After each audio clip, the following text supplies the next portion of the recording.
একটি পাথর ছুঁড়ে মারে কঙ্কালদের প্রধানের মাথায়। লোকটি মনে করেছিল কঙ্কালদের এই প্রধান খুবই দুর্বল। খুশিতে লোকটি আবার বিশাল পাথর তুলে ছুঁড়ে মারল। পাথরটা বরফের উপর দিয়ে ধীরে ধীরে গেল, কিন্তু তাতেই কঙ্কাল প্রধান বুঝে গেল নদীটা পুরোপুরি জমে গেছে। হঠাৎ সবার চোখের সামনে কঙ্কাল প্রধান ধীরে ধীরে বরফের ওপর পা রাখলো। তারপরই ধীরে ধীরে এগিয়ে আসতে লাগলো সেই লোকদের দিকে। তার হাতে ছিল 10 মিটার লম্বা এক বিশাল তরোয়ার।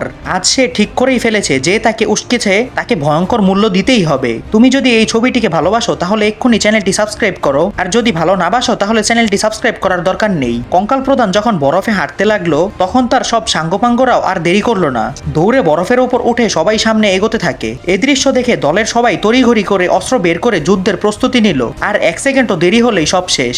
এই মুহূর্তে দলের সবাই সামনে ঝাঁপিয়ে পড়লো কঙ্কালদের সাথে যুদ্ধ করতে। দলগত লড়াইয়ের শেষ পর্যন্ত তারা কয়েকশো কঙ্কালকে মেরে ফেললো, কিন্তু তারা জানতো না এটাই তো কেবল শুরু। চলে আসলো কঙ্কালদের সেনাবাহিনী, দ্রুত গতিতে চারদিক থেকে ঘিরে আসছে। সংখ্যা এত বেশি যেন পুরো একটা বাহিনী। এই হলো অকারণে ঝামেলা ডাকার ফলাফল।